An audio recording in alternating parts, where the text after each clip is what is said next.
యొక్క ఉన్నతమైన నామాన్ని బట్టి గడిచిన దినము నుంచి నేటి వరకు దేవుడు మనల్ని సజీవమైన రెక్కల నీడలు కాచి కాపాడి భద్రపరిచి ఉంచారు. దేవుని యొక్క నామంలో గత వారం కొన్ని విషయాలను మనం తెలుసుకున్నాం. ఏం తెలుసుకున్నాం?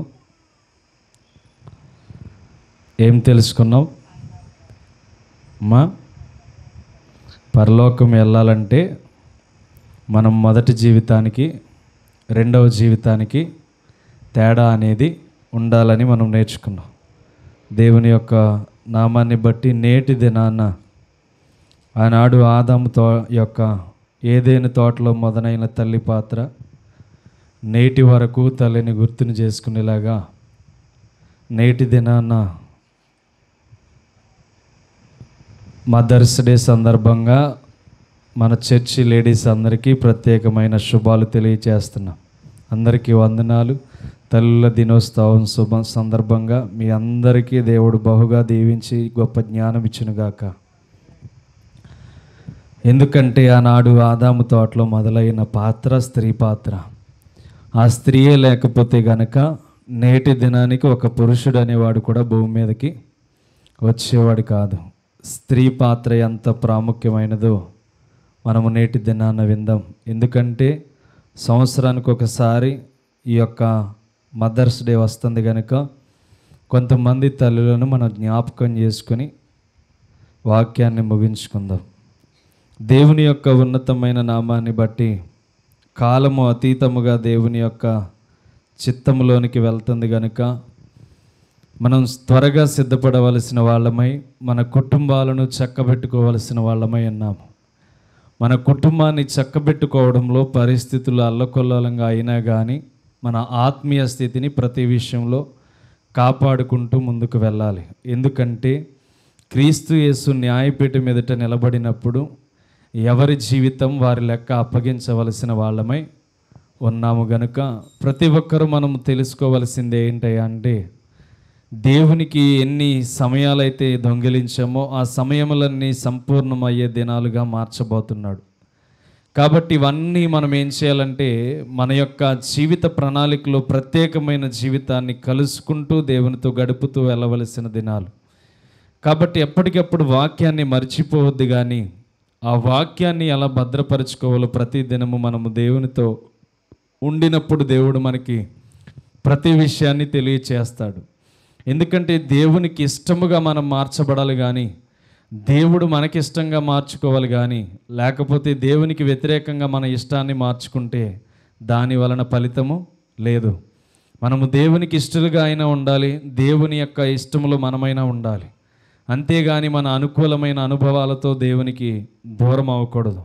అందుకని మనం ఆలోచన చేస్తే చదవబడిన లేఖనాల్లో అహజ్యా తల్లి అయిన అతల్య తన కుమారుడు చనిపోయినని వినినప్పుడు ఆమె లేచి యోధావారి సంబంధులకు రాజవంశములందరినీ హతము చేయడానికి సిద్ధమైపోయిందంట. హతము చేసిందని కూడా అక్కడ మాట్లాడుతున్నాడు. అంటే ఈమె యొక్క పాత్ర దేనికి గుర్తింపు ఉందంటే మంచితనానికి గుర్తు లేదు. దేనికి గుర్తుగా ఉందంటే నాశనానికి గుర్తుగా ఉంది. ఒక కుటుంబాన్ని చక్కగా పరిపాలించవలసిన కుమారుడికి ఏం నేర్పించాలంటే చక్కని విధానాన్ని. నీవు ప్రజల పట్ల బాధ్యత కలిగిన వాడివి, ప్రజల పట్ల చక్కగా నడవలసిన వాడివి, ప్రజలను ఏలడానికి దేవుడు నీకు అధికారం ఇచ్చాడు. అయితే నువ్వు చేయవలసిన పని ఏమిటని తల్లి తన కుమారుడికి నేర్పించవలసిన విధానంలో నేర్పించలేదు. అందుకనే తన కుమారుడు 1 సంవత్సరం మాత్రమే పరిపాలన చేశాడు. చాలామంది 5 సంవత్సరాలు 7 సంవత్సరాలు పరిపాలన చేశాడు, కానీ కేవలం ఒకే 1 సంవత్సరం పరిపాలన చేశాడు ఈ వ్యక్తి. ఎందుకు ఈ వ్యక్తిని అలా అయిపోయిందంటే తన ప్రవర్తన సరి అయిన మార్గంలో లేకుండా నడిచింది కాబట్టి. తన తల్లి పాత్ర కుమారుడి విషయంలో సరైన రీతిలో లేదు గనక ఆ కుమారుడు హతముగా మారిపోవడానికి కారణమయ్యింది. అందుకని ఈ అతల్య చేస్తున్న స్వభావం చూడండి. ఏం మాట్లాడుతున్నాడంటే తన యొక్క అహజ్యా తల్లి అయిన అతల్య తన కుమారుడు చనిపోయినని వినినప్పుడు ఆమె లేచి యోధావారి సంబంధులకు రాజవంశములందరినీ హతము చేసెను. అంటే దేవునికి సంబంధించిన వ్యక్తులందరినీ ఏం చేస్తుందంటే హతము చేస్తుంది. దేవునికి ఇష్టమైన ప్రజలను, దేవునికి ఇష్టముగా ఏర్పాటు చేసుకున్న బిడ్డలను ఏం చేస్తుందంటే హతము చేయడానికి సిద్ధపడుతుంది. ఈమె యొక్క బిరుదు చూడండి, ఏమంటున్నాడు మొదటి వచనంలో, అరాబీలతో కూడా దండు వీడిన చోటికి వచ్చిన వారు పెద్దవారినందరినీ చంపిరి గనుక యెరూషలేము కాపురస్తులు అతని కడగొట్టు కుమారుడైన అహజ్యాను అతనికి బదులుగా రాజును చేసిరి. ఈ ప్రకారము యోధా రాజుకు యెహోరాము కుమారుడైన అహజ్యా రాజ్యము పొందెను. అహజ్యా ఏలన ఆరంభించినప్పుడు 42 ఏండ్ల వాడై యెరూషలేములో 1 సంవత్సరం మాత్రమే ఏలెను. అతని తల్లి ఓమ్రి కుమార్తె, ఆమె పేరు అతల్యా. దుర్మార్గముగా ప్రవర్తించుటకు అతని తల్లి అతనికి నేర్పుచూ వచ్చెను గనుక అతడును ఆహాబు సంతతి వారికి మార్గములయందు నడిచెను. అక్రమమైన జీవితము. ఒక తల్లి పాత్ర ఎలా ఉండాలి? చక్కగా కుమారుడికి రాజ్యం దొరికినప్పుడు ఆ రాజ్యాన్ని చక్కగా పరిపాలించిన కుమారుడు అని చెప్పి నేర్పించవలసిన విధానము తన యొక్క కుమారుడికి ఉండాలి. కానీ తన కుమారుడికి ఏం నేర్పిస్తుందంట? ఇక్కడ చూడండి, క్లారిటీగా రాశాడు. దుర్మార్గముగా ప్రవర్తించుటకు అతని తల్లి అతనికి నేర్పుచు వచ్చెను గనుక అతడు ఆహాబు సంతతి మార్గమున నడుచుకున్నవాడే కనబడుతున్నాడు. అంటే ఆహాబు ఎవరు? దేవుని ప్రవక్తలను నాశనం చేయడానికి ఇష్టపడినవాడు. యెజ్బెలు దురాత్మ పట్టినది. యొక్క దేవదూషణ చేసే మాటలు అన్నీ దేవునికి వ్యతిరేకముగా ప్రవర్తించే మాటలు. దేవుని ప్రవక్తలను నాశనం చేసి చంపేయాలనుకున్న ప్రవక్తినిగా ఆమె యొక్క జీవితం కనబడుతుంది. అంటే ఆ వంశమునకు నచ్చినట్లుగా ఈమె కూడా ఏం చేస్తుందంట? ఆ వంశానికి నచ్చినట్లుగా ఈమె కూడా అదే వంశానికి సంబంధించిన ప్రవర్తన కలిగి నడుస్తుందని ఈ యొక్క వాక్యం సెలవిస్తుంది. ఎందుకు ఈ యొక్క వ్యక్తి ఇంతలా లోతుల్లోనికి వెళ్లకుండా, దేవుని విషయాలకు చోటు ఇవ్వకుండా ఇలా ఎందుకు ప్రవర్తిస్తుందంటే, రాజ్యము నా చేతిలో ఉందని తల్లి ఆలోచన. నా కుమారుడి చేతిలో రాజ్యం ఉన్నప్పుడు ఎవరినైనా నాశనం చేయాలి, ఎవరికైనా అన్యాయం చేయాలి, ఎవరికైనా ద్రోహమే చేయాలి, మంచి నడవడిక నడవకూడదు, నా కుమారుడు దుర్మార్గపు నడవడిక నడవాలని తల్లి యొక్క ఆలోచన కలిగి జీవిస్తుంది. ఈరోజు మనం బాగా గుర్తు చేసుకుంటే తల్లుల విషయంలో కుమారులు ఏ రీతిగా ఉన్నారో ఈ యొక్క సంభాషణను బట్టి మనం అర్థం చేసుకోవచ్చు. తన తల్లి అంట తన కుమారుడు చనిపోతే ఇంకొకరిని కూడా నాశనం అయిపోవాలని కోరుకుంటుంది, ఇంకొకరిని కూడా హతము చేయాలని కోరుకుంటుంది. అయ్యో, నా కుమారుడు బ్రతకకుండా నాశనం అయిపోయాడు, నా కుమారుడు నాశనం అయిపోయాడంటే ఇతరులు కూడా నాశనం అయిపోవాలి, ఇతరులకు కూడా అన్యాయమే జరగాలి, ఇతరులకు కూడా అక్రమమే జరగాలని ఏం చేస్తుందంటే యోధా వారిని అందరినీ హతము చేయడానికి ఏర్పాటయ్యింది. అందుకనే ఈ యొక్క వాక్యాన్ని ఎందుకు తీయించనయ్యా అంటే, ఆ మధ్యకాలంలో ఒక స్త్రీ తన కుమారుడు కోసం ఎంత ప్రయాసపడుతుందో అక్కడ రాయబడి ఉంది. చూడండి 11వ వచనం. అయితే రాజునకు కుమార్తె అయిన యెహోషాబాతు అహజ్యా కుమారుడైన యావాషును అతులైన రాజకుమారులలో నుండి దొంగిలించి అతని దాదిని ఒక పడకిటంటిలో ఉంచెను. యెహోరాము రాజు కుమార్తెను యెహోయాదు అను యాజకుని భార్య అయిన యెహోషాబాతు అతల్యాకు కనబడకుండా అతని దాచిపెట్టెను గనుక ఆమె అతనిని చంపలేకపోయెను. ఈ యెహోషాబాతు అహజ్యాకు సహోదరి కుమారుని కూడా విడిచిపెట్టట్లేదు. మీకు అర్థమవుతుందా? సహోదరి కుమారుని కూడా విడిచిపెట్టట్లేదు. ఈమె రాజకుమార్తె అయినా కానీ దీని యొక్క సారాంశంలో మనం గమనిస్తే ఎంత క్రూరత్వంగా ఒక ఆడబిడ్డ జీవితం అక్కడ కనబడుతుందో మనం ఆలోచన చేయొచ్చు. ఈ అతల్య హృదయం అంతా ఎలా ఉందంటే అక్రమమైన ఆలోచనల చేత కనీసం సహోదరి కుమారుడు అని చెప్పి ఆలోచన లేకుండా ఏం చేస్తుందంటే అందరినీ నాశనం చేస్తుంది. అంటే ఈరోజు మన తల్లులుగా లేకపోతే మనం ఆలోచన చేయవలసింది ఏంటంటే, ఒక తల్లి పాత్ర కుటుంబ కుమారుడి విషయంలో ఎలా ఉండాలంటే, బిడ్డకు దీవెనకరముగా ఉండే రీతిగా తల్లి పాత్ర అనేది ఉండాలి. అందరి చేత అసహించుకుంటే అది తల్లి అనబడదు, అందరి చేత తృణీకరించబడితే అది తల్లిగా మార్చబడదు. ఇక్కడ ఎవరితో పోల్చాడు అంటే ఆహాబు వంశంతో పోల్చాడు. ఎవరితో పోల్చాడు? ఆహాబు వంశంతో పోల్చాడు. ఆహాబు వంశంతో పోల్చినప్పుడు ఎవరి యొక్క అంశంలోనికి వెళ్ళింది? అన్యాయం చేసే ప్రవక్తల వంశంలోనికి వెళ్ళింది, అక్రమము చేసే ప్రవక్తల వంశంలోనికి వెళ్ళింది. ఈరోజు మనం ఆలోచన చేస్తే తల్లి పాత్రగా కుటుంబంలో మనం ఎలా ఉంటున్నాం? కుటుంబంలో మన పాత్ర ఎలా ఉంటుంది? తగ్గింపు కలిగిన పాత్ర, లేకపోతే మనము కూడా ద్వేషించే పాత్ర? ఇక్కడ ఎందుకు వీడిని గుర్తు చేస్తున్నారా అంటే, ఈమె యెహోయాదా ఎందుకు ఎంత ప్రయాసపడుతుంది కుమారుడి విషయంలో అంటే, ఈ యొక్క వారసత్వం అంతరించిపోకూడదు. అర్థమవుతుందా? ఏమనుకుంటాం మనమందరం? కంపల్సరీ ఆడబిడ్డ ముందు పుట్టిందనుకో, రెండోసారి ఎవరు పుట్టాలనుకుంటాం? అబ్బాయి పుట్టాలనుకుంటాం. ఎందుకని? కంపల్సరీ మన వారసత్వం అనేది నిలబడాలి, మన వారసత్వం పెరగాలి, కానీ అక్కడితో ఎండవకూడదని చాలామంది ఏం చేస్తారంటే, ఆడపిల్లల్ని పుట్టి కొలది మరలా మొగడి కోసం ఆశపడుతూ ఉంటారు. ఎందుకని? మన వంశం తక్కువగా ఉంది, మన వంశాన్ని నిలబెట్టాలి. ఈ యొక్క తల్లి కూడా అదే ఆలోచన చేస్తుంది. యెహోయాదా ఏమైపోయిందంటే, తన ఆలోచన తన కుమారుడు బ్రతకాలి, నా వంశము అంతరించిపోకూడదు, నా వంశము ఆశీర్వదించబడాలని ఎంతగానో తాపత్రయపడి తన కుమారుని తన దాది ఇంటిలోనికి కూడా దాయడానికి పంపించింది. దేవునికి స్తోత్రం. ఒక తల్లిగా మనం ఆలోచన చేయాలి. ఏం ఆలోచన చేయాలంటే, కుమారుల భవిష్యత్తు బంగారం వంటి భవిష్యత్తు మనం ఇవ్వాలి అని ఆలోచన చేయగలిగితే ఆ కుమారులు వర్ధిల్లుతూ ఆశీర్వదించబడతారు. దేవునికి స్తోత్రం. అందుకని మనం ఈ యొక్క పాత్రలో మనము చూస్తే, ఈ యొక్క మోషే తల్లి కూడా తన కుమారుని కాపాడాలనుకుంది, కానీ కాపాడలేని పరిస్థితుల్లోకి వెళ్ళిపోయింది. కానీ విడిచిపెట్టగలిగిందా? విడిచిపెట్టలేదు. మోషేని విడిచిపెట్టేస్తే మోషే మనకి తెలిసేవాడే కాదు. చిన్నప్పుడే ఆ రాజు చంపమన్న విషయంలో వాళ్ళ లెక్కల్లో కూడా మోషే వెళ్ళిపోయి ఉండేవాడు, కానీ మోషే కనబడేవాడు మనకి కానే కాదు. కానీ దేవుడు మోషే పట్ల ఎంత ప్రాధాన్యత కలిగి ఉన్నాడంటే, తల్లి కూడా అంతే ప్రాధాన్యత కలిగి ఉంది. తన తల్లి 3 నెలలు కాచి కాపాడింది. ఇక తన అరుపులు ఆపలేని పరిస్థితిలో తన కుమార్తెను కూడా ఇచ్చి కూడా పంపి, ఎక్కడికి వెళ్తున్నాడో నీ యొక్క సహోదరుడు అని చెప్పి ఆ విషయంలో కూడా దేవుడు 3 స్త్రీలను వాడుకున్నాడు. దేవునికి స్తోత్రం. వాడుకున్నాడా లేదా?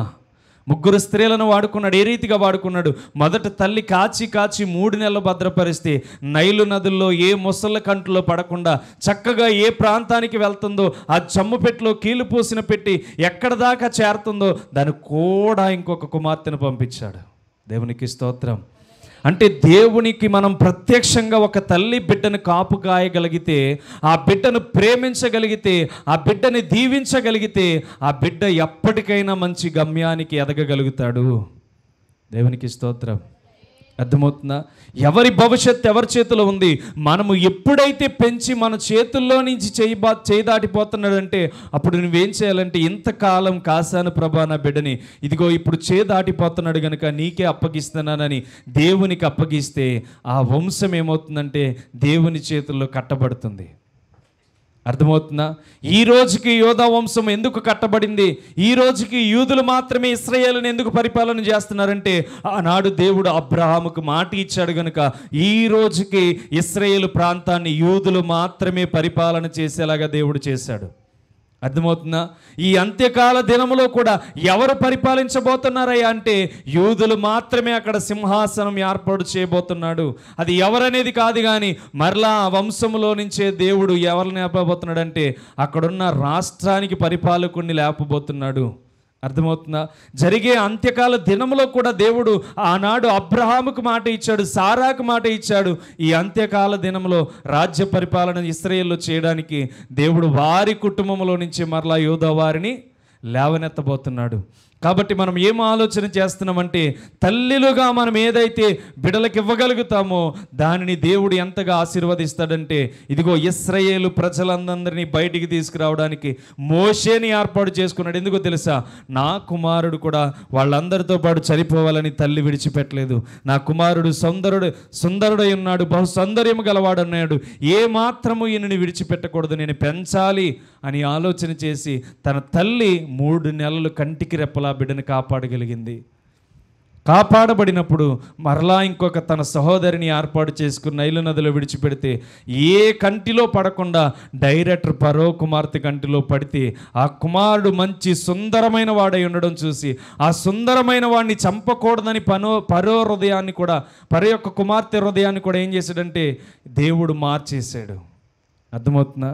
నీ కుమార్తెను కానీ దేవుని విషయంలో పెంచగలిగితే, దేవుని విషయంలో ఆశీర్వాదకరంగా ఎదగాలని మీరు ఆశపడితే తప్పకుండా తల్లులుగా మీరు చేయవలసింది ఒకటే, నా కుమారుడు భవిష్యత్తు దేవుని చేతిలో పెట్టాలి, నా కుమారుడు భవిష్యత్తు దేవునికి అప్పగించాలి, నా కుమారుడు భవిష్యత్తు, నా కుమార్తె భవిష్యత్తు దేవునికి అప్పగించగలిగితే వారు బహుగా వృద్ధి పొందుతారని చెప్పి మనం ఆలోచన చేయాలి. ఈ యెహోయాదా కూడా అదే చేస్తుంది. దుర్మార్గముగా ప్రవర్తిస్తున్న అతల్య విషయంలో ఏ మాత్రము నా బిడ్డ చనిపోకూడదు, ఏ మాత్రము నా బిడ్డ నాశనం అవ్వకూడదని ఏ ప్రవర్తన కలిగి ఉందంటే తన వంశము అంతరించిపోకూడదని చెప్పి ప్రయాసతో తన బిడ్డని నాశనకరమైన గుంటలో నుంచి బయటికి తీసుకురావడానికి ఇష్టపడుతుంది. అర్థమవుతుందా? మనం ఆలోచన చేయాలి. ఏ ఆలోచన చేయాలి? మన జీవితం ఎలా ఉంది? ఈరోజు అనేక మంది తల్లుల దినోత్సవం అని మనం చెప్పుకోగలుగుతున్నాం. ఆ తల్లే లేకపోతే మన జీవితంలో ఏ విధంగా మనం బ్రతకగలుగుతాం అని ఆలోచన కూడా మనలోనికి ఉండాలి. ప్రతి విషయంలో కూడా మనం దేవుని గుర్తించుకోవాలి. ఎలా అంటే దుర్మార్గపు క్రియల చేత ఎదిగినందుకు వీళ్ళకి ఏ బిరుదు వచ్చిందో తెలుసా? నాశనకరమైన వంశము అని చెప్పి పేరు వచ్చింది. ఎందుకు అలాంటి పేరు వచ్చింది? మన ప్రవర్తన సరిగ్గా లేకపోతే అలాంటి పేరు వస్తుంది, మన జీవితం సరిగ్గా లేకపోతే అలాంటి పేరు వస్తుంది. ఎందుకని తెలుసా? ఆ తల్లి ఆ బిడ్డను కాపాడాలి ఎలా అయినా సరే అనుకుంది. అర్థమవుతుందా? దేవుడు మనతో పనెట్టుకుంటే ఎలా ఉంటుందో తెలుసా? దేవుని యొక్క చిత్తాన్నే మనకు అప్పగించి ముందుకు తీసుకువెళ్తాడు. అందుకని 12వ వచనం చూస్తే మనకు అర్థమవుతుంది ఎంత కష్టపడ్డదో. 6 సంవత్సరములు అతడు వారితో కూడా దేవుని మందిరములో దాచబడి ఉండెను. చూసారు అక్కడ మాట్లాడుతున్న మాట? దేవుని మందిరంలో ఎదుగుతున్నాడు. దేవుని మందిరంలో ఎదిగిన కుమారుడు కూడా ఉన్నారు. ఎవరు? సమూయేలు. అర్థమవుతుందా? ఒక కుమారుణ్ణి ఎక్కడ విడిచిపెట్టిందంట? దేవుని మందిరంలో. సమూయేలు తల్లి ఎప్పుడో చిన్నప్పుడు విడిచిపెట్టింది, కానీ ఈమె చిన్నతనము నుంచే 6 సంవత్సరాలు వచ్చే వరకు ఎక్కడ పెరిగాడు? దేవుని సన్నిధిలో పెరిగాడని సెలవిస్తుంది వాక్యం. చూడండి, 6 సంవత్సరములు అతడు వారితో కూడా దేవుని మందిరంలో దాచబడి ఉండెను. ఎక్కడ దాచబడ్డాడు? ఎందుకంటే దేవుని మందిరానికి వెళ్ళి చంపే హక్కు ఆ రోజుల్లో ప్రతి ఒక్కరికి భయమే. ఈరోజంతే దేవుని మందిరాల్లోనికి వచ్చి దొంగతనం చేయగలుగుతారు, కానీ ఆ రోజు దేవుని మందిరంలో అడుగు పెట్టాలంటే వాడు పవిత్రుడై ఉండాలి, వాడు నిష్కలంకమైన హృదయం గలవాడై ఉండాలి, నిందారహితుడై ఉండాలి, ఎటువంటి విషయాల్లోనూ చెడ్డ మాటలు పలికిన వాడై ఉండకూడదు. ఒకవేళ చెడ్డ మాటలు పలికితే దేవుని మందిరంలో అడుగు పెట్టాలంటే వాడు శుద్ధి చేసుకుని దేవుని మందిరంలో ఆ ప్రాంతంలో అడుగు పెట్టాలి. కానీ వాడు ఇష్టం వచ్చినట్టు అడుగు పెడితే వాడు ఏ మాత్రము కూడా బ్రతకడానికి అర్హుడు కాదు. పరలోకము నుండి అగ్ని వచ్చి వాడిని ఏం చేస్తుందంటే తుడిచి వేస్తుంది. అర్థమవుతుందా? ఈ యొక్క అహరోను కుమారులు కూడా ఏం చేశారు? వాళ్ళకి నచ్చినట్లుగా ధూపం వేయడానికి వెళ్ళిపోయారు. ఏమైపోయారు? కాలిపోయారు. అగ్ని చేత కాలిపోయి బయటికి వచ్చారు. మనం ఆలోచన చేస్తే కోరాహు కుమారులు కూడా ఏమైపోయారు? మందిరంలోనికి వెళ్ళి దాక్కున్నారు. బలిపీఠం దగ్గర వాళ్ళు ఏమైపోయారంటే వెళ్ళి దాక్కున్నారు. ఎవరు వాళ్ళు? కోరాహు కుమారులు ఎక్కడ దాక్కున్నారు? దేవుని యొక్క మందిరంలో దాక్కున్న వాళ్ళను మాత్రమే వాళ్ళు బ్రతికి బయటకు వచ్చారు. దేవునికి స్తోత్రం. అందుకనే వాళ్ళు రాస్తున్న మాట ఏంటో తెలుసా? నీ మందిర ఆవరణములో ఒక దినము గడుపుట 1000 దినములతో శ్రేష్టమని రాస్తున్నారు. ఆ కీర్తన వాళ్ళు రాస్తున్న వాడేంటో తెలుసా? నీ మందిరములో మేము దాక్కున్నాము గనుక మా జీవితకాలం, మా ఆయుష్ మాకు వచ్చింది. నా జీవితకాలం ఆశీర్వాదకరంగా మార్చబడ్డది. అలాగే నా తండ్రితో పాటు బయట ఉండిపోతే గనక మేము కూడా మా వంశములతో పాటు నాశనం అయిపోయేవాళ్ళం. కానీ నీ మందిరంలో ఎప్పుడైతే తలదాచుకున్నామో ఆ తలదాచుకోవడాన్ని బట్టి మేము కూడా నీ మందిరంలో 1000 సంవత్సరాలతో సంబంధించిన జీవితాన్ని మాకు ఇచ్చావు అని చెప్పి మందిరం ఆవరణము గురించి చాలా స్పష్టంగా కోరాహు కుమారులు రాస్తున్నారు. దేవునికి స్తోత్రం. అలాంటి మందిరంలోనికి వెళ్తానికి అతల్యాకి అర్హత లేదు. దుర్మార్గముగా ప్రవర్తించి వాళ్ళని లాక్కొచ్చి బయటికి చంపే అర్హత వారికి లేదు. ఎందుకంటే ముందు మందిరంలో అడుగు పెట్టాలంటే వాడు మంచి ప్రవర్తనతో అడుగు పెట్టాలి. అర్థమవుతుందా? అందుకని ఈ యొక్క స్త్రీకి అధికారం కోల్పోయింది. దేవుని మందిరంలో 6 సంవత్సరాలు విడిచిపెట్టేసిందంట యెహోయాదా. అర్థమవుతుందా?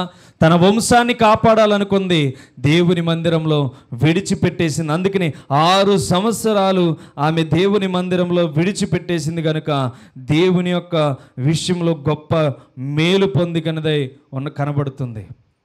ఈరోజు మనం దేవుని మందిరంలో పిల్లల్ని విడిచిపెట్టగలుగుతున్నామా? తల్లి పాత్రగా తండ్రి చాలా బిజీగా ఉంటాడు, చాలా కష్టపడుతూ ఉంటాడు, కుటుంబ పోషణ కోసం అటు వెళ్తాడు ఇటు వెళ్తాడు. కానీ తల్లికి మాత్రం విలువైన సమయం దొరుకుతుంది. ఏమండి, ఈ యొక్క బైబిల్ గ్రంథంలో చనిపోయిన కుమారుల్ని కాకి వాలకుండా అక్కడే పడకేసుకుని కాసిగా ఉన్నది ఎవరు? చంపేసిన కుమారుల్ని కాపాడుతూ అక్కడే ఉండిపోయింది. దేవుడు మరలా వర్షాన్ని ఇచ్చేంత వరకు అక్కడే ఆగిపోయింది. ఏం పేరు చెప్పాలి? ఏమండి, సౌలు తప్పు చేశాడు. సౌలు తప్పు చేస్తే ఆ సౌలు తప్పు చేసినందుకు యోనాతాను కుమారులందరినీ విడిచిపెట్టేసి ఇంకొక కుమారులందరినీ హతము చేశాడు. చెప్పాలి ఎవరు? చూద్దామా? 2 సమూయేలు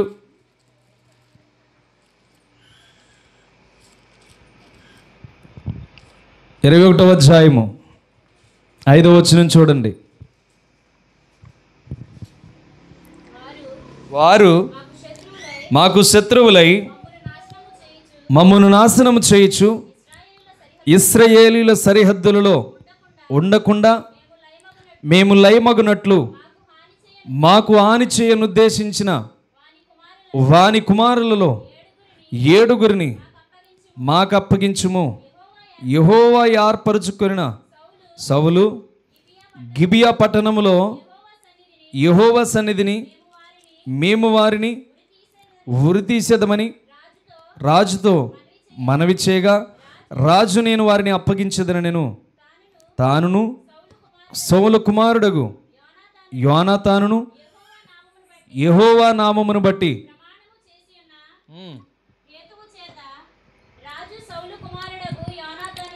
యోనాతానునకు పుట్టిన మెఫీబోషెతును అప్పగింపక అయ్యా కుమార్తె అగు రిస్పా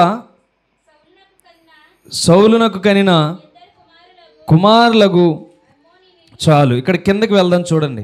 వారు 10వ వచనం చూస్తే అయ్యా కుమార్తె అగు రిస్పా గోని పట్ట తీసుకొని కొండపైన పరుచుకొని కోత కాలారంభము మొదలుకొని ఆకాశము నుండి వర్షము కలేభారముల మీద కురియ వరకు అచ్చటనే ఉండి పగలు ఆకాశ పక్షులు వాటి మీద వాలకుండాను రాత్రి అడవి మృగముల దగ్గరకు రాకుండాను వాటిని కాచుచూ ఉండగా. అర్థమవుతుందా? చనిపోయాడని విడిచిపెట్టలేదు. అర్థమవుతుందా? తల్లి ప్రేమ ఎలాంటిదంటే అక్కడ పాత్ర మనం గమనిస్తే ఎవరో సౌలు తప్పు చేశాడు. సౌలు తప్పు చేస్తే ఎవరి మీదకి వచ్చింది? గిబియోనులతో అన్యాయముగా అక్రమముగా నడుచుకుని వారి మీదకి దండెత్తి వారిని నాశనం చేశాడు సౌలు. సౌలు బాగానే వెళ్ళిపోయాడు అంతరించి. కానీ ఎవరి మీదకి వచ్చింది శిక్ష? కుమారుల మీదకి వచ్చింది. తల్లి తన ఆరాటం చూడండి. చనిపోయిన వారిని కోతకాలం మొదలుకొని మరలా వర్షం పడేంత వరకు కూడా ఏమైపోయిందంట? అక్కడనే పగలు రాత్రి అడవి మృగములు వచ్చి రాత్రి ఏమైనా చేస్తాయేమని, పగలేమో ఆకాశ పక్షులు వచ్చి ఏమైనా వాళ్ళని తినేస్తాయేమని చెప్పి రాత్రింబగళ్ళు వాళ్ళని కాస్తూ ఆ కొండ ప్రాంతంలో ఉండిపోయిందంట. చూడండి తల్లి ప్రేమ ఎంత విలువైనదో ఒక్క రెస్పాన్స్ చూస్తే మనకు అర్థమైపోతుంది. ఎంత విలువైన జీవితం కనబడుతుందో చూడండి. అక్కడ చేసిన అక్రమము చేత సౌలు బాగానే వెళ్ళిపోయాడు, కానీ తర్వాత తన కుమారులు మాత్రం ఏమైపోయారంటే అన్యాయముగా ఉరితీయబడ్డారు. ఉరితీయబడిన వారు ఏ రీతిగా ఉరితీయబడ్డారంటే దేవుని యొక్క చిత్తములోనే ఉరితీయబడ్డారు. ఎందుకంటే సౌలుని దేవుడు ఏర్పాటు చేసుకుంటే దేవుడు సౌలు మాట వినలేదు. ఆ వినలేని కారణంగా ఎవరికి కీడొచ్చిందంటే కుమారులకి కీడొచ్చింది. ఆహాబు యజ్బేలు కూడా దేవుని మాట వినలేదు. ఎంతమంది కీడొచ్చింది?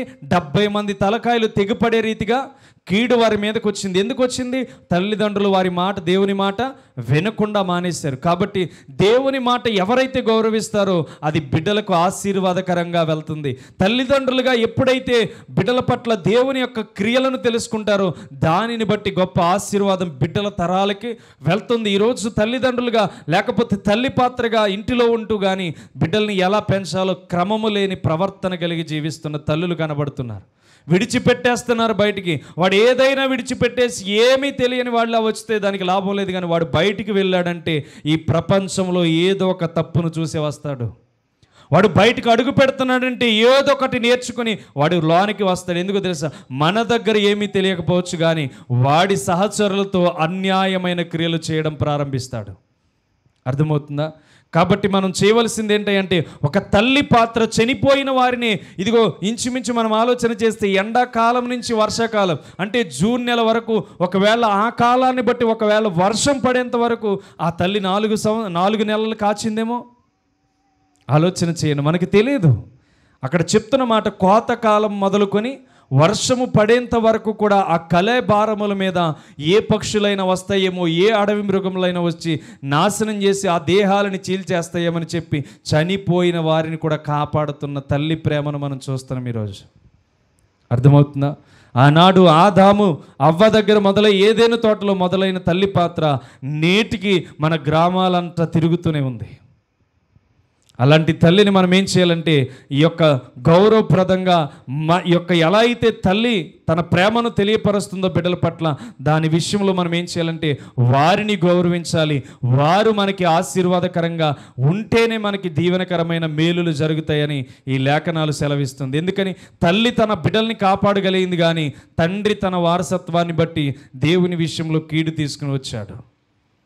అలాంటి కీడు మన మీదకి రాకూడదంటే మొట్టమొదటిగా తల్లులు పాత్ర ఎలా ఉండాలంటే, ఇదిగో 6 సంవత్సరాలు ఒక మందిరంలో ఎందుకు విడిచిపెట్టేసిందో తెలుసా? నా కుమారుడు నా వారసత్వాన్ని నిలబెట్టాలి, నా కుమారుడు రాజుగా పరిపాలన చేయాలి, నా కుమారుడు ఆశీర్వదించబడాలి అని తల్లి ఎంతగానో ఆరాటపడింది.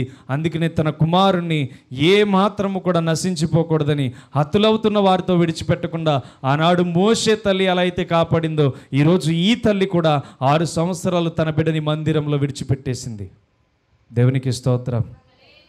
ఈరోజు దేవుడిని అన్నీ అడుగుతాం కానీ దేవుని మందిరానికి మాత్రం మన బిడ్డల్ని చెప్పాలి.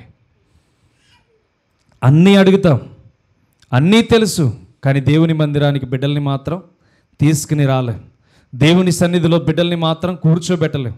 వాడి ఇష్టానికి వాడిని విడిచిపెట్టేస్తున్నాం. మరి నెక్స్ట్ రోజున వాడికి ఏమైనా అయితే వాడి జీవితం ఏంటి, వాడి ఆలోచన ఏంటి, వాడి యాంబిషన్ ఏంటి, వాడు ఎక్కడికి వెళ్తాడని తెలియకుండా నాశనం అయిపోతే ఒక తల్లి పాత్రగా నువ్వు ఇంట్లో ఏం అనుభవించినట్లు, తల్లి కుమారుడికి ఏం నేర్పించినట్లు మనం అర్థం చేసుకోవాలి. దేవుడు పని ఉంటేనే ప్రతి ఒక్కరితో మాట్లాడతాడు. పని లేకపోతే ఆయనకి ఏమాత్రము కూడా ఏమీ మాట్లాడకుండా మౌనం అయి ఉంటాడు. ఈరోజు తల్లి పాత్రగా మన సంఘములో ఎలా ఉన్నాయో మనం ఆలోచన చేయాలి. మన జీవితంలో ఒక పాత్రను దేవుడు అప్పగించాడంటే ఆనాడు అవ్వ చేసిన పాత్ర ఎలా ఉందంటే కుమారుడి విషయంలో, పెద్ద కుమారుడి విషయంలో ఏమీ చెప్పలేకుండా విడిచిపెట్టేసింది. కుమారుడు తల్లి మీదకి తిరిగి వచ్చాడు. ఎలా తిరిగి వచ్చాడంటే తమ్ముడి మీదే హత్య చేసేవాడిగా మారిపోయాడు. ఒక తల్లి పాత్రగా మేము చేసిన తప్పు చేయకూడదు నాన్న అని చెప్పి కయ్యనికి చెప్పలేకపోయింది తల్లి. మనలో ద్వేషం ఉండకూడదు నాన్న, మనలో స్వార్థం ఉండకూడదు నాన్న, మనలో అహంకారం ఉండకూడదు నాన్న అని చెప్పి ఒక తల్లి పాత్రగా ఆదాము పనులు చేయడానికి వెళ్తుంటే తల్లిగా కుమారుని పెంచలేకపోయింది. ఎదిగిన తర్వాత కుమారుడు ఏబేలుని చంపేయడానికి ఆలోచన కలిగి ఉన్నాడు. ఈరోజు మనం ఆలోచన చేయాలి. ఒక తల్లి పాత్ర అనేది చాలా విలువైంది. ఇదిగో ఈ తల్లి అంటుంది, నా కుమారుణ్ణి 6 సంవత్సరాలు దేవుని మందిరంలో విడిచిపెట్టేశాను. మోషే తల్లి అంటుంది, 3 నెలలు పెంచగలిగాను కానీ వాడిని చంపడానికి నాకు చేతులు రావట్లేదు. జమ్ము పెట్టి తయారు చేసింది, ఒక నైలు నదులు విడిచిపెట్టింది. నా కళ్ళతో చచ్చిపోవడం నేను చూడకూడదు, వీడు నా కళ్ళతో అంతమైపోవడం చూడకూడదు, వీడు ఏమాత్రము లాక్కెళ్ళి నైలు నదిలో ఈజీగా పడేవేయడం నాకు ఇష్టం ఉండకూడదు. వీడు ఏమైతే అయ్యాడు, నా కంటికి కనబడకపోయినా ఎక్కడికో ఈ నైలు నదులు కొట్టుకుపోయి ఎక్కడో చోట జీవిస్తే సరిపోద్దని ఆ నైలు నదులు విడిచిపెట్టేసింది. కానీ దేవుడు ఆమె ప్రేమను మాత్రం విడిచిపెట్టలేదు. దేవుడు తన కుమారుడి మీద ఉన్న ప్రేమను చూసింది, తన కుమారుడి మీద ఉన్న ప్రేమను తల్లి విషయంలో గమనించాడు. ఆ తల్లి ప్రేమ ఎలాంటిదంటే తన చెల్లిని కూడా, తన సహోదరిని కూడా ఏమైందంటే కూడా పంపించేలాగా చేసింది. మరలా ఆ ఫరో కుమార్తె ఇంట్లోనికి చేర్చింది. మరలా ఏం జరిగిందంటే తన తల్లి పాలుని తాగేలాగా దేవుడు ఏర్పాటు చేశాడు. దేవునికి స్తోత్రం. అర్థమవుతుందా? మనం ఆలోచన చేయాలి. దేవుడు తన తల్లి పాలుని, ఏకోబేదు పాలుని మరలా ఫరో ఇంట్లోనికి వెళ్ళి పాలిచ్చేలాగా చేశాడు. అంటే దేవుడి ప్రణాళిక మన కుటుంబం మీద ఉంటే తప్పకుండా దేవుడు ఆశీర్వదిస్తాడు. అందుకని చూడండి, యోహాను సువార్తలో కూడా మనం చదువుకున్న 4:4 విషయంలో ఆయన సమరయ మార్గమున వెళ్ళవలసి వచ్చెను. చూసారు అక్కడ ఏం మాట్లాడుతున్నాడు? మాట చక్కగా మాట్లాడుతున్నాడు. ఏమని? ఆయన సమరయ మార్గమున వెళ్ళవలసి వచ్చెను. అంటే వెళ్ళవలసి వచ్చినంటే అక్కడ ఏదో పని ఉన్నట్టే. అర్థమవుతుందా? అక్కడ పనున్నట్టే. దేవుడు ఒక స్త్రీని అక్కడ గుర్తింపు చేస్తున్నాడు. దేవుడు సమరయ స్త్రీతో పని పెట్టుకున్నాడు. అందుకని అక్కడికి వెళ్ళవలసిన సమయం వచ్చిందని రాయబడింది అక్కడ. లేకపోతే దేవుడు ఆ మార్గమును వెళ్తుండగా అనొచ్చు, కానీ వెళ్ళవలసి వచ్చినన్నాడంటే దేవుడికి అక్కడ పనుంది. ఆ స్త్రీతో పనున్న వలనే దేవుడు ఆ మార్గాన్ని వెళ్ళవలసి వచ్చిన అన్నాడు. ఆ స్త్రీతో మాట్లాడాలి కనుకే శిష్యులను అక్కడ లేకుండా చేశాడు. శిష్యులను అక్కడ లేకుండా ఎందుకు చేశాడంటే ఆమెతో స్పష్టంగా వివరించవలసిన మాటలు వివరించాలి. లేకపోతే వీళ్ళు అనుకుంటారు ఈమె అన్యురాలు కదా, ఈ యొక్క వ్యభిచారం చేసే స్త్రీ కదా, పనికిరాని సమరయ పట్టణానికి సంబంధించింది కదా, ఈమె గురించి మనకెందుకులే అని చెప్పి దేవుడు విడిచిపెట్టకుండా ఆమెతో మాట్లాడగల అవసరం ఉంది కనుక ఆ పట్టణానికి వెళ్ళవలసిన అవసరత వచ్చిన. అందుకని అక్కడ చూడండి, అక్కడ మాట్లాడుతున్న మాట, యాకోబు తన కుమారుడైన యోసేపుకి ఇచ్చిన భూమి దగ్గరనున్న సమారయలోని సుకారను ఊరిలోకి వచ్చెను. అక్కడ యాకోబు బావి ఉండెను. చదవండి.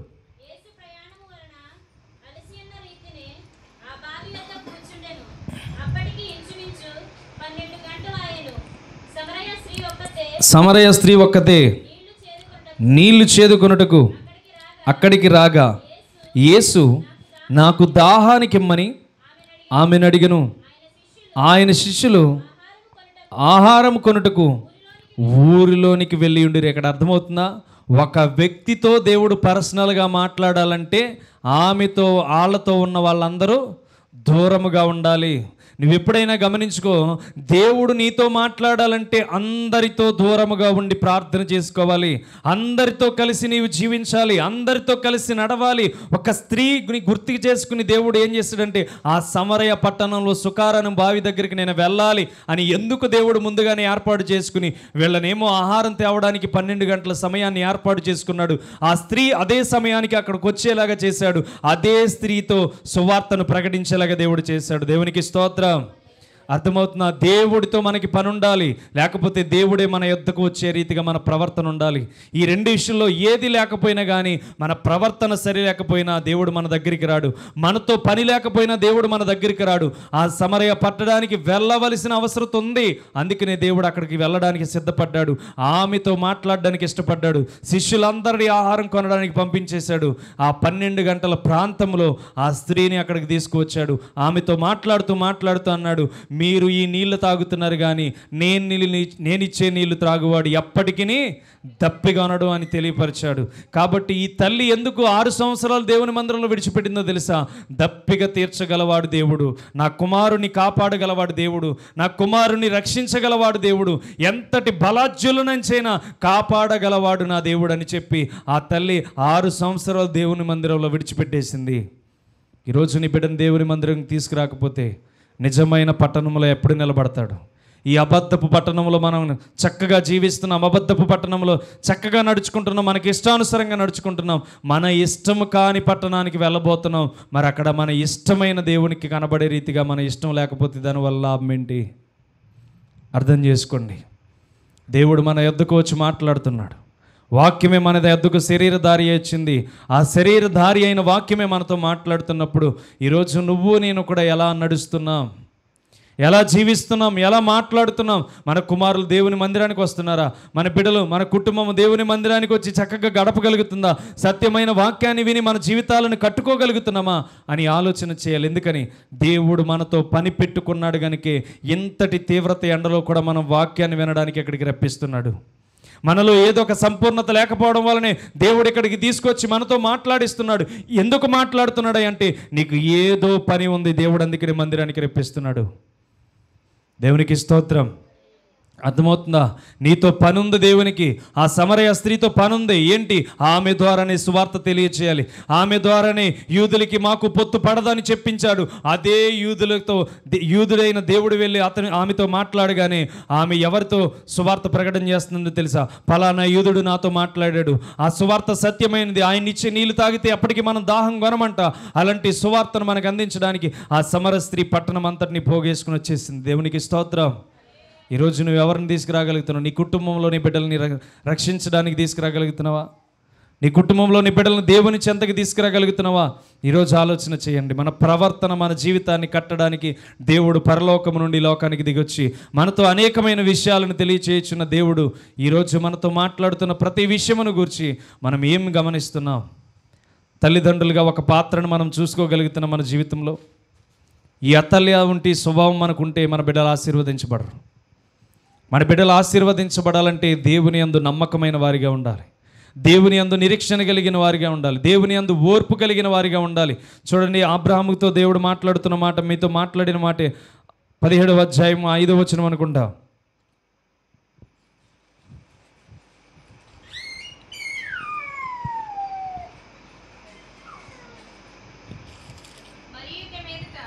మరియు ఇక మీదట నీ పేరు ఇంకా అబ్రహాము అనబడదు, నిన్ను అనేక జనములకు తండ్రిగా నియమించి తిని గనుక నీ పేరు అబ్రహాము అనబడును. నీకు అత్యధికముగా సంతాన వృద్ధి కలుగజేసి నీలో నుండి జనములు వచ్చినట్లు నియమించును, రాజులను నీలో నుండి వచ్చెదరు. అర్థమవుతుందా? దేవుడు చెప్తున్న మాట, నేను నీకు నీ తర్వాత నీ సంతానమునకు దేవుడు నిన్నున్నట్లు నాకును నీకును నీ తరమ వారికి నీ తర్వాత తరమ వారికి నీ సంతతికి మధ్యన నా నిబంధన నిత్యం నిబంధనగా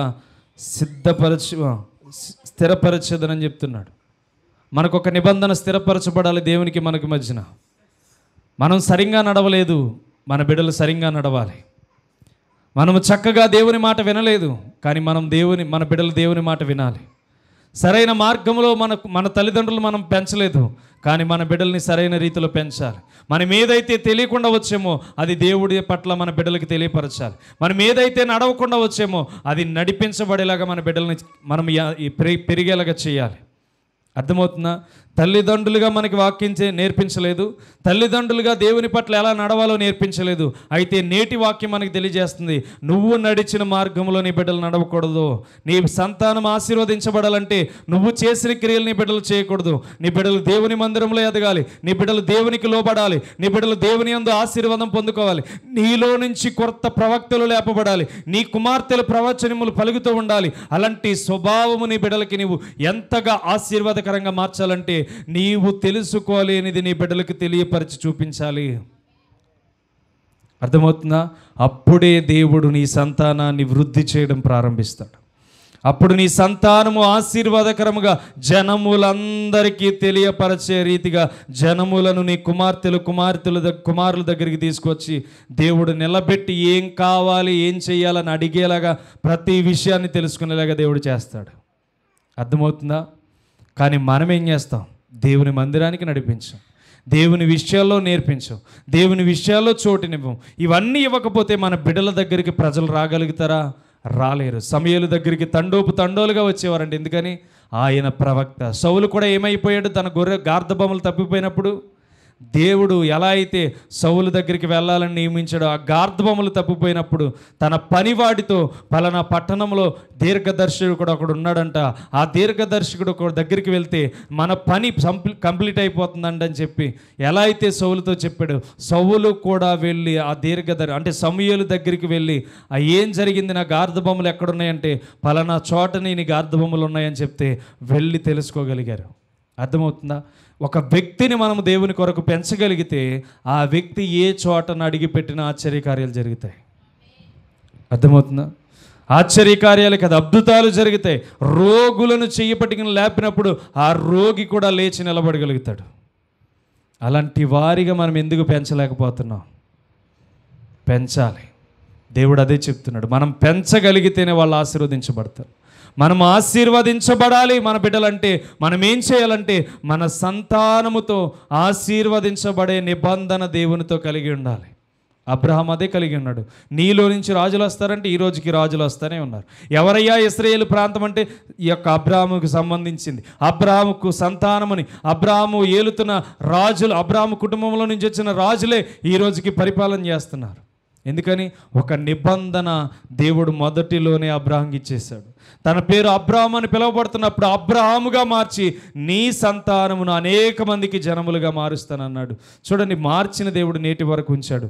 నువ్వు కూడా దేవునితో నిబంధన చేసుకోగలిగితే, ఒక తల్లి పాత్రగా, ఒక తండ్రి పాత్రగా నువ్వు చేయవలసింది ఏం చేయాలంటే ఒక నిబంధన దేవునితో పెట్టుకోగలిగితే, నీ బిడ్డలు కూడా అదే రీతిలో పెంచగలిగితే, మందిరంలో విడిచిపెట్టగలిగితే, వాళ్ళు పెద్దవాళ్ళు అయినప్పుడు అనేక మందికి ఆదర్శన ఇచ్చేవారిగా మారగలుగుతారు.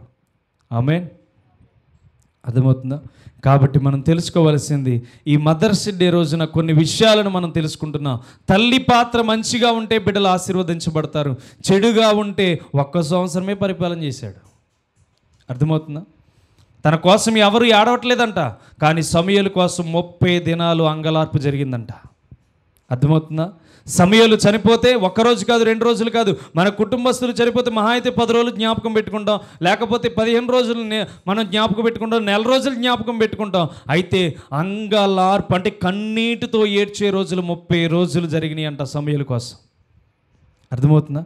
దేవుని మందిరంలో మన బిడ్డలు పెరగగలిగితే, దేవుని చిత్తములో మన బిడ్డలు పెరగగలిగితే, అటువంటి ఆశీర్వాదం మన కుటుంబానికి కూడా దేవుడు అనుగ్రహించునుగాక. మనం ఎప్పటికప్పుడు మనం ఆలోచన చేయాలి, ఏంటి నా పాత్ర ఈ లోకములో? తల్లిగా నా పాత్ర ఏమిటి? నా బిడ్డల విషయమా, నా భర్త విషయమా, నా కుటుంబ భవిష్యత్తు విషయమా? నాకు దేవుడు ఇంత గొప్ప పాత్రని ఇచ్చాడంటే ఈ పాత్రను నేను ఎలా మొయ్యాలి?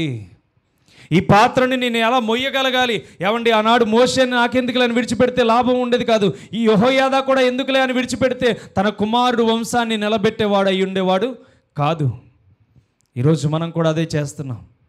నా కుమారుడు పాడైపోతే ఏంటి లాభం ఏంటిలే, నా కుమారుడు చెడిపోయి తిరిగితే లాభం ఏంటిలే, నా కుమారుడు ఆశీర్వదించకపోతే లాభం ఏంటిలే అని విడిచిపెట్టేస్తున్నాం. కానీ తన ద్వారా తన కుటుంబం కూడా నాశనంలోనికి వెళ్తుందని మనం ఆలోచన చేయలేకపోతున్నాం.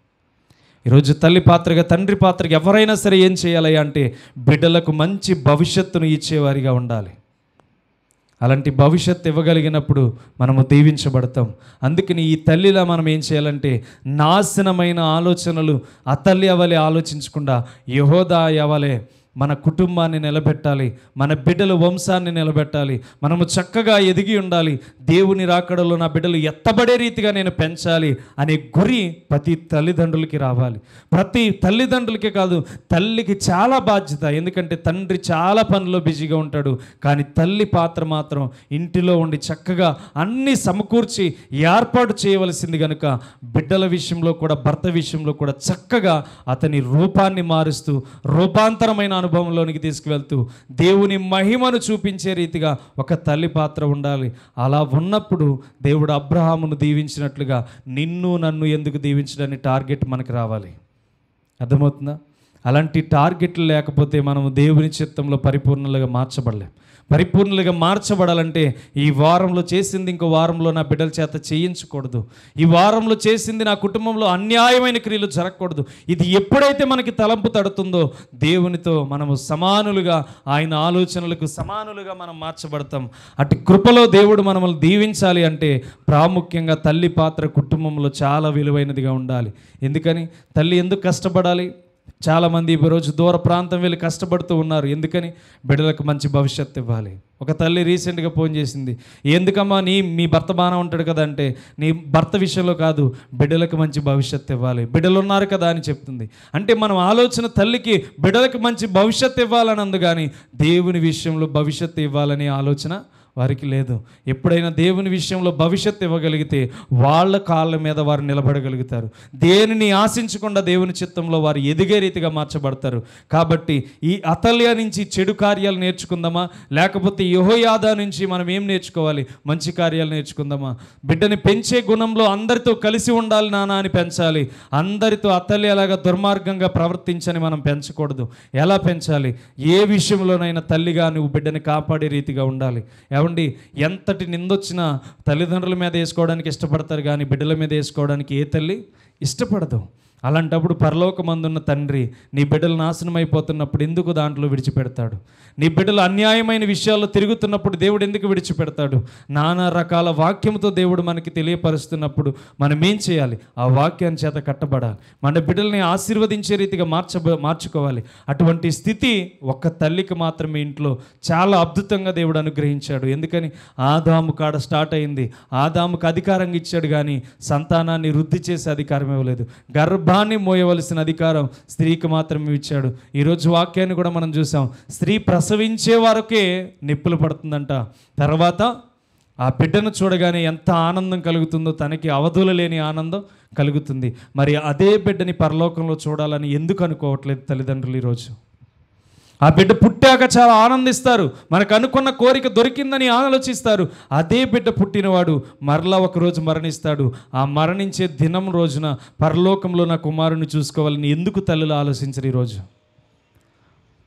పరలోకంలో నా కుమారుని చూసుకోవాలని పుట్టిన బిడ్డ కోసం ఆ తల్లిదండ్రులు ఎందుకు ఆలోచించరు? ఆలోచిస్తేనే కదా ఆశీర్వాదం అనేది వెళ్తుంది. నేటికి ఒక నిబంధన అబ్రాహాముతో ఉన్న వలన ఇశ్రాయేలుని దేవుడు కునుకక కాపాడుతున్నాడు. ఈరోజు నువ్వు నీ వద్ద నిబంధన తీసుకుంటే దేవునితో, దేవుడు ఒకటే చెప్తాడు, నీకు అబ్రాహామును ఆశీర్వదించినట్లుగానే నిన్ను ఆశీర్వదించగలుగుతాడు. అర్థమవుతుందా? కాబట్టి నేటి దినాన్న ఒక తల్లి పాత్రగా బిడ్డనిచ్చిన దేవుడు ఆ బిడ్డని మరలా దేవుని యొద్దకు చేరేలాగా ఒక పాత్రను ఈ లోకంలో నీకు ఇచ్చాడు. ఈ పాత్ర తల్లి పాత్ర ఉంది. ఈ తల్లి పాత్ర ఎలా అయితే పురిటి నొప్పులు మోసి కష్టపడి చెమటోర్చి ఆ బిడ్డని ఈ భూమి మీదకి తీసుకొచ్చిందో, అదే భూమిని వదిలి వెళ్తున్న బిడ్డను పరలోక రాజ్యంలో మరలా తిరిగి చేర్చేలాగా దేవుడు మనకి జ్ఞానం ఇచ్చునుగాక. అట్టి కృపలో దేవుడు మనల్ని దీవించి ఆశీర్వదించి తన రెక్కల చాటున మనకి జ్ఞానముతోనూ గుణవతి అయిన భారతని ఇంటిని కట్టుకున్నట్లుగా, తన జీవితాన్ని అంబుల పొదలో ఎలా అయితే దాచుకున్నట్లుగా మన జీవితం ఎలా ఉందో అలాగే దేవునికి అర్పించలాగున దేవుడు తన కృపలో యెహోవా యందు భయభక్తులు కలిగిన స్త్రీ ఏమవుతుందంట? కొనియాడబడుతుంది. కాబట్టి అలాంటి స్త్రీగా యొక్క రోజున ఈ మదర్స్ డే జరుపుకుంటున్న తల్లిదండ్రులందరికీ దేవుడు అనుగ్రహించునుగాక. ప్రార్థన చేద్దాం. ప్రతి ఒక్కరు మోకరిందాం.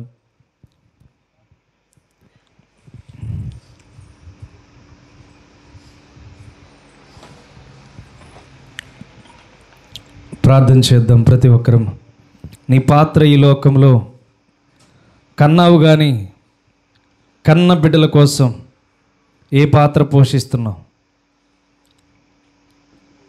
కనిన బిడ్డల విషయంలో నువ్వు ఏ పాత్రను పోషిస్తున్నావు? నీ పాత్ర నీ బిడ్డల విషయంలో చక్కనైన మార్గముగా ఉందా? దేవుని యందు భయభక్తులు కలిగిన స్త్రీ కొనియాడబడుతుందంట. మరి ఈరోజు నువ్వు ఏ రీతిగా ఉన్నావు? ఈరోజు ఏ రీతిగా నడుస్తున్నావు? దేవుడు నీకు చాలా విషయాలను నేర్పిస్తూ ఉన్నాడు. దేవుడు ఒక్కొక్క రీతిలో ఒక్కొక్క క్రమాన్ని మనకి తెలియచేయచ్చు ఉన్నాడు. నువ్వు ఏ పరిస్థితిని బట్టి, ఏ ఆలోచనను బట్టి, ఏ మార్గాన్ని బట్టి నీ బిడ్డల్ని పెంచుతున్నావు? నీ బిడ్డల్ని ఎలా పెంచగలుగుతున్నావు? ఒకసారి ఆలోచన చేయండి. యెహోయాదా తన కుమారుడు అందరితో పాటు చనిపోవాలనుకుంటే వారసత్వం ఉండదని ఆలోచన చేసింది. ఈరోజు నువ్వు ఆలోచన చేయాలి. అతల్య వలె దుర్మార్గపు ఆలోచనలు మనలో ఉంటే తీసివేయండి. అతల్య వలె మన జీవితం ఉంటే దాన్ని తీసేసి యెహోయాదా లాంటి మనస్సును నాకు దయచేయి ప్రభువా.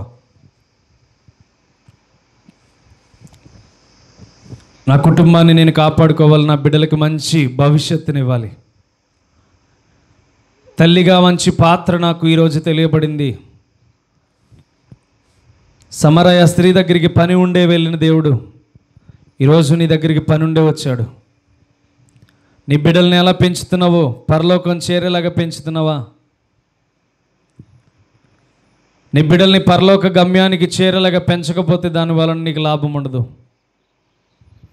దేవుడు తెలియచేయుచున్న విధానములో నువ్వు పరలోకం వెళ్ళాలని దేవుడు తెలియచేయుచున్నాడు. నీ బిడ్డల్ని పరలోకం తీసుకువెళ్ళాలని దేవుడు తెలియచేయుచున్నాడు. నీకు పాపం తెలుసు, నీకు అన్యాయం తెలుసు, నీకు అక్రమాలు తెలుసు, దౌర్జన్యం తెలుసు, అన్యాయంగా సంపాదించేదేంటో తెలుసు. కానీ రాబోయే తరంలో నీ పిల్లలకి ఏం నేర్పించబోతున్నావు? అక్రమాన్ని నేర్పించకూడదు, బూతులను నేర్పించకూడదు, అపహేళన కలిగిన మాటలు నేర్పించకూడదు, శ్రద్ధ లేని భక్తిని నేర్పించకూడదు. మరి నువ్వేం నేర్పించాలి నీ బిడ్డలకి? దేవుని పరిస్థితులను నేర్పించాలి, దేవుని గమ్యాన్ని నేర్పించాలి, దేవుని విషయాలలో నువ్వు అద్భుతంగా మార్చబడాలి. అప్పుడు నీకు దేవునికి నిబంధన జరుగుతుంది. దేవుడు అబ్రహాము లోతైన విషయాన్ని చూశాడు, తనలో సంపూర్ణమైన నీతి విశ్వాసాన్ని చూశాడు. దేవుడు తనను చూడగానే నీ సంతానాన్ని వృద్ధి చేస్తానన్నాడు, రాజులు నీలో నుండి వస్తానన్నాడు. ఈరోజు దేవుడు నీ యందు నమ్మకం కలిగి ఉన్నాడా? నమ్మకం కలిగి ఉంటే నీ బిడ్డలు ఎలా నడుస్తున్నారు? దేవుడు నీ యందు నమ్మకం కలిగి ఉంటే నీ బిడ్డలు ఎలా ముందుకు సాగుతున్నారు? ఒకసారి ఆలోచన చేయండి. నువ్వు నేను ఈరోజు సుఖంగా బ్రతికేస్తున్నాం. పాపం అంటే తెలిసి ఈ లోకంలో అడుగుపెట్టాం, పాపం అంటే తెలిసి ఈ లోకంలో నడుచుకున్నాం. కానీ నీ బిడ్డలు ఈరోజు అది పరిస్థితిలో ఉండకూడదని దేవుడు తెలియచేశాడు. ఒక తల్లి పాత్రగా నీ బిడ్డల్ని ఏ రీతిగా కూడా నీవు నాశనం చేయకూడదని దేవుడు తెలియచేస్తున్నాడు. నీ బిడ్డలు నాశనమైన పాత్రను కలిగి ఉంటే వాళ్ళు నిత్య నరకానికి వెళ్ళిపోతారు. దేవుడు తెలియచేస్తున్న విధానం ఒక్కటే, నీ జీవితంలో దేవుడు ఎలా అయితే నడిచాడో అలాగే నడిపించబడాలని. సమూయేలు కోసం 30 దినాలు అంగలార్చారంటే ఆయన భవిష్యత్తు ఎంత ఆశీర్వదించబడినదిగా ఉందో కనబడుతుందా? 30 దినాలు ఒక వ్యక్తి కోసం ఏమి ఉంది? అతనిలో దైవ శక్తి ఉంది. తన తల్లి మందిరంలో విడిచిపెట్టేసినప్పుడు, తన మందిరంలో విడిచిపెట్టేసినప్పుడు ఎంతగా కుమారుడు ఆశీర్వదించబడ్డాడంటే ఎంతో గొప్ప విలువైన జీవితాన్ని పొందుకోగలిగాడు. ఈరోజు విలువైన జీవితం మనకి లేకపోవచ్చు. మన బిడ్డలకి ఎందుకు ఇవ్వకూడదు? మన బిడ్డలకి అటువంటి భవిష్యత్తు ఎందుకు ఇవ్వకూడదు? ఈరోజు ఈ భవిష్యత్తు నీ ధరకు వచ్చిందంటే నీకు కూడా ఒక నిబంధన దేవుడు ఇష్టపడుతున్నాడు ఇవ్వాలని. ఆమె నిబంధన నీకు కావాలని ఇష్టపడుతున్నావా? ఆలోచన చేయి. ఒక తల్లి పాత్ర దేవుడు తెలియచేసిన విధానంలో మోషే కనబడుతున్నాడు.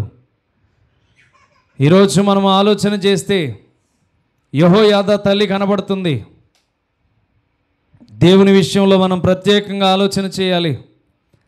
దేవుని తలంపులలో మనం ప్రత్యేకంగా ఆలోచన చేయాలి. స్వార్థమైన తలంపులు మనలో ఉండకూడదు. పిల్లల భవిష్యత్తులో మనం జాగ్రత్తగా ఆలోచించాలి. ప్రార్థన యోధులుగా పిల్లల్ని మార్చాలి. 6 సంవత్సరాలు దేవుని మందిరంలో ఎంత కాన్ఫిడెంట్తో తల్లి విడిచిపెట్టిందో చూడండి. దేవుని మందిరంలో నా కుమారుడు స్వచ్ఛంగా ఎదుగుతాడని విడిచిపెట్టేసింది. కాబట్టి ఈరోజు నీ కుమారుని విడిచిపెట్టగలిగితే, ఒకవేళ నీ స్వభావాన్ని దేవుని మందిరంలో విడిచిపెట్టగలిగితే దేవుడు నిన్ను కూడా దీవించగలుగుతాడు. ప్రార్థన చేయబోతున్నాం. ప్రేమ కలిగిన తండ్రి, కృప కలిగిన దేవానికి వందనాలు. ఆశ్చర్యమైన నీ కృపను బట్టి, అద్భుతమైన నీ ఆలోచనలను బట్టి, మహోన్నతమైన నీ కృపను బట్టి తండ్రి, నేటి దినమున ప్రభువా ఇదిగో తల్లుల విషయంలో మంచి మాటలను వినిపించినందుకు స్తోత్రాలు. క్రూరత్వము కలిగిన అత్తల్లి వల్ల ఏ తల్లి ఉండకూడదు ప్రభువా. ఇదిగో తండ్రి, తల్లులందరూ ప్రభువా యెహోయాదా వలె తండ్రి మంచి స్వభావం ప్రజలందరితో కలిసి ఉండేలాగా పెంచి కృపను దయచేయండి. బిడ్డలందరూ జ్ఞానవంతులుగా, తల్లిదండ్రులుగా తండ్రి బిడ్డల్ని పెంచే కృపను విడుదల చేయమని కోరుచున్నాను. బిడ్డల్ని బలపరచండి, శక్తితో నింపండి, కృపతో నింపండి, ఆత్మీయ జ్ఞానముతో నింపండి. ఎటువంటి బలహీనతలు బిడ్డల యొద్దకు రాకుండానట్లు పరిపూర్ణమైన మార్గములో బిడ్డల్ని నీవే నడిపించమని ప్రార్థన చేయించున్నాను. అత్యున్నతమైన నీ కృపను బట్టి, ఆశ్చర్యకరమైన నీ ప్రేమను బట్టి, మహోన్నతమైన నీ ఆలోచనలను బట్టి, ప్రేమించు దేవుడవు, కృపచూపు దేవుడవు, నడిపించు దేవుడు, బలపరచు దేవుడు, స్థిరపరచు దేవుడు తండ్రి. నిత్యమైన నీ ఆలోచనలో పరిపూర్ణమైన తలంపులను, పరిపూర్ణమైన భక్తిని, పరిపూర్ణమైన మార్గాన్ని బిడ్డలందరికీ దయచేయండి. ఒక తల్లి పాత్ర జీవితంలో ఎందుకు ఈ లోకంలో అడుగుపెట్టాను, నా తల్లి పాత్రగా నేను ఏం చేయాలని ఆలోచన బిడ్డలకు దయచేయండి. జ్ఞానమునివ్వండి, వివేకమునివ్వండి ప్రభు. ఆడబిడ్డగా నేను పుట్టానంటే దేవుడు నా నుండి ఏదో ఒక విషయంలో నాతో పనిపెట్టుకుని ఉన్నాడు. సమరయ స్త్రీతో దేవుడు పనిపెట్టుకున్నాడు, అందుకని ఆ మార్గమును వెళ్ళవలసి వచ్చి ఉన్నది. ఈరోజు ఈ లోకంలో అడుగుపెట్టిన నీతో కూడా దేవుడు ఒక పని కలిగి ఉన్నాడు. అది ఏ పని దేవుని అడగండి. ప్రతి విషయంలో నేర్చుకొని దేవుని అడగడంలో తండ్రి, అయ్యా ఇదిగో ప్రభా బిడ్డలకు అనుగ్రహించే తలంపులు నీవు ఇవ్వగలిగే సమర్థుడవు తండ్రి. నీ కృపను బట్టి శిష్యులను దూరపరిచి ఆహారమునకు పంపించావు. సమరయ స్త్రీని ప్రభా అదే సమయమునకు తీసుకొచ్చి ఆమెతో పనిపెట్టుకున్నావు తండ్రి.